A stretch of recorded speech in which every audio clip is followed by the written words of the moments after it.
New York Fights welcomes and salutes Jamel Semper Fi Herring. There he is in all his Marine Corps glory in the background. Thank you. Thank you, Gail. Welcome. Looking forward to the chat today. You have a championship fight coming up that Yes. would make you a champion in two different combat sports in only your second professional bare knuckle fight. Sergeant Herring, seriously, man. I'm always up for the task. I'm What always up is for the up with task. that? I love the task, the challenge, the idea.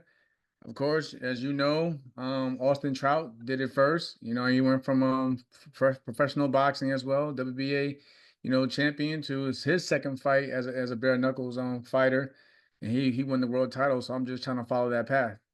Well, let's fill the people in as what's going on here. What is going on? You're going to be in the arena, specifically the Acrisure Arena in the Hmm. Greater Palm Springs area, which is a beautiful arena. I highly recommend it to anybody if you get a chance to go out there.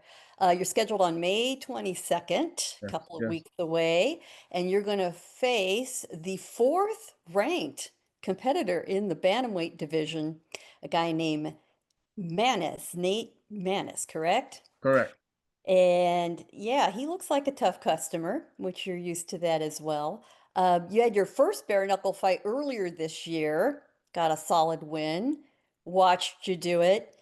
Thank you. Let's go back. What drove the decision after being a world champion, the former WBO junior lightweight champion, as we all recall? Looked like you were, toying with retiring, Mhm. came back, gave it a try, and now we see you in a different style of boxing. What led you to the process was, I admit, Austin Trout was the man that convinced me that bare knuckle Right. was legit, right? Yeah. It sounds like Same. you have a very The similar same thing. thing with me. Same thing with me. I just started watching it. Just watching everything around, having the time away from the ring. So I just started just looking at it from a different lens. And I was watching Austin. Austin really is the one who got me into like wanted to try it. And then obviously I started watching other competitors in it, and then seeing how way I can transfer from my boxing skill into it. So that's what it was about. Plus, I just got, me, Gail, as a Marine, I just got tired of just sitting around doing nothing at the time. So I needed to find something to do with my free time. And I just really miss training, but I wanted to do something different and add something else to my resume. Well, you have a long training career. I mean, you got to be, a gym junkie of the nth degree. Uh, you know, two-tour combat Marine veteran, were part of the Marine Corps boxing program, and then led our Olympic Yes, team as as the captain, drove you into the professional yes, ranks ma'am. where you fought for many years with distinguished results. And you're 40 years old. If you wanted to retire, you'd be allowed to do that. And it's not as if you were sitting on your hands, Yeah, Jamel. You have worked color commentary, you've right. worked in the news media, you've been involved in a million projects, and you still needed one more thing to do.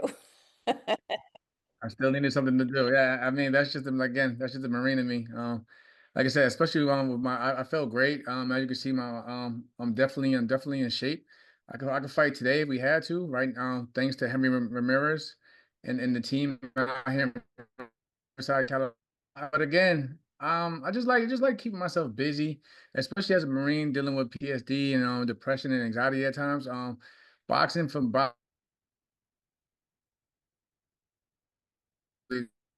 the medicine to keep me up and going the right path. Well, and that's a serious aspect of this because there are a lot of combat veterans that get out and the structure they knew from being in the military, in the sense of accomplishment, keeping busy, when that goes away, there's a serious challenge in Yes. replacing that in your life. And it seems to me there are multiple combat veterans who have found that some kind of athletic pursuit staves off the difficulties of dealing with serious PTSD. Yep. We see you in the ring and you look good and, you're a cheerful guy to meet on the street. Anybody Thank would you. tell you that. But you do have to work hard in that aspect of your life when you return to the civilian world, and it is not easy. No, no, it's not. And for me, I just want to be a beacon and a voice for those who are going through it. Not even just military veterans, but just people around the world in general. I'm not perfect. I've had my ups and downs, but I got up, dust myself off, and I continue to grow not only as a fighter, but as an individual in and outside the ring. So I just want to just reach out to more people and let them know to listen, you're not alone. And trust me, I'm one of the guys that is more than willing to listen to your story. Even if you think your story is small or it doesn't matter, it actually does matter to somebody, especially somebody like me. So that's what I just want to this for this second time around, I'm basically doing combat sports. I just want to journey around and just reach out to people and let them know that it's not over until they say it's over, and they have the strength and mental capabilities to keep pushing forward. I would think, unlike some of your professional peers, unlike guys like Austin, for example, you got your original boxing training in the Marine Corps Yep. alongside a lot of other combat hand-to-hand type training. Were Mhm. any of those skills, have you found any of that from back in the day Oh, transferable absolutely, to absolutely, now? absolutely. And first, if it comes, it's discipline. It's discipline.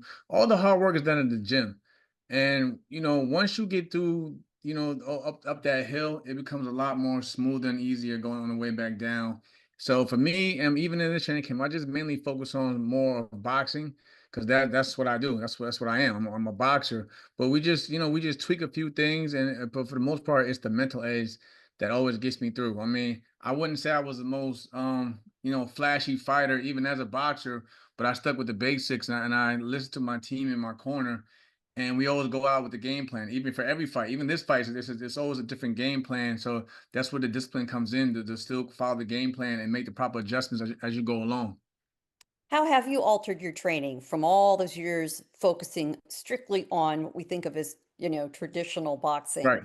to bare knuckle? What's the adjustment that you need to It's make? a faster pace. It's only 2 minutes. It's only 5 2-minute rounds. That's pretty much in a professional boxing match. Three rounds, 9 minutes plus an extra.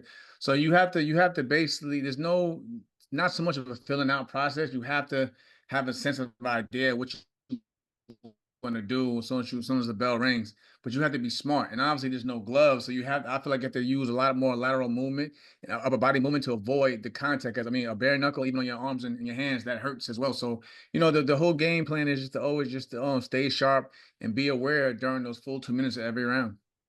Well, for people who have not watched bare knuckle, it moves fast. Yes, Watching your fight, I mean, you have to come right out of the gate, exactly. and it seems a little more free swinging, a little, I hate to use the word wild because certainly you've got a game plan, Oh yeah. but yeah, the action is free flowing. Oh, definitely. And I mean, of course, we all see different aspects of it. Of course, we see the guys just go out there just for blow for blow, and but then you have guys that are actually pure technicians, and they find holes, create openings and so forth, and make it into an art. Especially like I said again, watching Austin, he's still kept to his what he knows best, and that's just being a good fighter of southpaw as well on the back foot, creates openings, knows when to attack, knows how to get you to bite and for the bait and so forth. I watch you win your first fight, and then you did your post-fight interview, and it seemed, I have to say, that you were almost thinking, "What did I just do?" There was a smile on your face like, "What just happened?" Yeah, I mean, yeah. How did you assess that experience? I It mean, was different. It was definitely different. Especially trying to find the right distance and space without measuring because there's no gloves, and then you can tell with the glove those little 2 3 more inches actually make a big difference. So trying to find closing the gap was a lot different. But plus on top of that, I haven't been up to that part. I think it was coming up to close to 2 years since I did any boxing competition. So I had to basically find my groove. But once I found it, like in the third round or so forth, everything just became natural again, and I just found my rhythm and kept it going. What kind of reaction have you gotten from your fans, your colleagues who you've worked alongside all these years? Say, Jamil, Terrence, what's yeah, going on, man? Terrence Bud Crawford thought I was crazy because again he said your hands are your tools, so he was more worried about that. I actually invited him to this fight. I think he's still doing his world tour, so he's scheduled to be in a whole different continent at the time. But me and Bud has spoken. I've actually got a lot more, actually, other boxers that reached out to me just asking to be curious, how is it and how did you feel?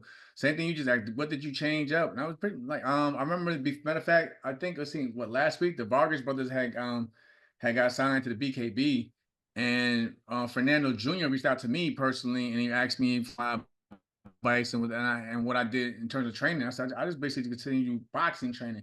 I go with what I know. Of course, you make a few adjustments here and there, but I told them, hey, just continue to be yourself and just box. So I've definitely gotten a lot of different boxers, both man and women that have come to me and asked me just for my advice and how I felt the same way you just did as well. So safe to say, we are not seeing Terrence Bud Crawford come out of retirement to bare knuckle boxing. No, I think Bud is all right, just supporting. He's all right supporting and watching me from a distance. Yep, very good. Well, we're going to watch you on May 22nd, but before I let you go, I give all boxers who have not dealt the quick hits, the quick questions, you're going to get some of them. So, I can't just ask Yes. about trade all the boring stuff. We're going to ask the fun stuff. All right, don't think about it. First thing that comes to your mind, best nickname in boxing besides yours, Jamel Semper Fi Okay. Herring. Best name. That's Well, you know who I'm gonna the say I'm last gonna actually go old like like if he lived I'm going James Tony Lights Out. I've been one of my favorites that I like. That's a good one. I'll tell you who the last answer I got was the Jackal, a man you know well, Carl Frampton. Yeah, uh, yeah, I like that one dreams, too. The Jackal, yeah. dream sparring That partner. I imagine you've sparred a lot of guys in your career, but somebody that you haven't would be, somebody. I would love to pick Eric Morales. Eric Morales is one of the guys that actually got me to being a little guy to really get me involved with boxing. I remember just watching his fight with him, especially when he fought Pacquiao and before then as well. So Eric Morales is definitely a guy that I would have loved to pick his brain with in sparring. Well, he's still hanging out in all those, venues in Tijuana, man. I mean, he's Yeah, a guy I grew up watching here in San Diego. So yeah, very good call. Um, should heavyweights be allowed on the pound for pound list? absolutely, Oh, absolutely. I believe so, especially if their resume is stacked, even and it's kind of harder for them to get on the pound for pound list because they've been stuck to and tied to one branch. But I think that vision that should allow you to even get on the list because it's like I'm only attached to one. Other fighters they can move up and down and so forth, but I'm stuck with one. But I still have good names on my resume, so I think they should be allowed on pound for pound list. it's all about the resume. Your favorite boxing movie? Cinderella Man. I'm surprised how many people picked that movie. Very impressed. Because Uh, it's a movie about like you really see how it is, even for today's boxing. They always say boxing is a poor man's sport, and you got guys that are hungry and willing to do anything just to get to the top and their opportunity. So Cinderella Man is definitely, and that's crazy because Errol Spence during my 2012 Olympic Games run, he's always called me Cinderella Man because I was the least expected to do anything, but I always kept exceeding and rising to the occasion. exceeding expectations. That's what life's all about. If you could steal one skill from another boxer, what would it be? I have an idea. I know what you're going to say. If I could still, honestly, I would love to have Pacquiao's left hand though. Oh, there you go. Manny Pacquiao. He was fast. He's quick twitch. Of course, I probably would have went maybe with if I couldn't dare, I probably would have gone at least with a Mayweather IQ in terms of defensive department. But again, Pacquiao, I would definitely love being a fellow southpaw. Pacquiao's the right left hand. Love it. And last, when I'm not boxing, I'm doing what? I just want to be a dad. I just want to be a parent. Like again, boxing and training camp alone takes a lot of time from those that are important. So I just like to just to catch up and speak, sit down with family, and just ask how their day was, or how they when I was away, how their time was spent. So I just focus on just being family. You have some amazing kids. Very impressed. You've Thank done you. your job right there, Dad. What do they think about Dad getting in the ring here on May 22nd in Palm Springs? I think they think it's just dad just being dad. I mean for the most part I haven't got any flack for it because they know that I really put all of my focus into what I do. So they don't worry there. But even now my son just called me about 20 minutes ago and we just had a good chat. So again, I always still make time in between the hours and throughout the day to make sure that they're okay. Well, they don't really know you as anything else, do they? No, they don't. This has always No, been it. This has they just always know been me what Dad as the does. Marine, the fighter, just the Marine and the fighter, and that. That's it. That's it.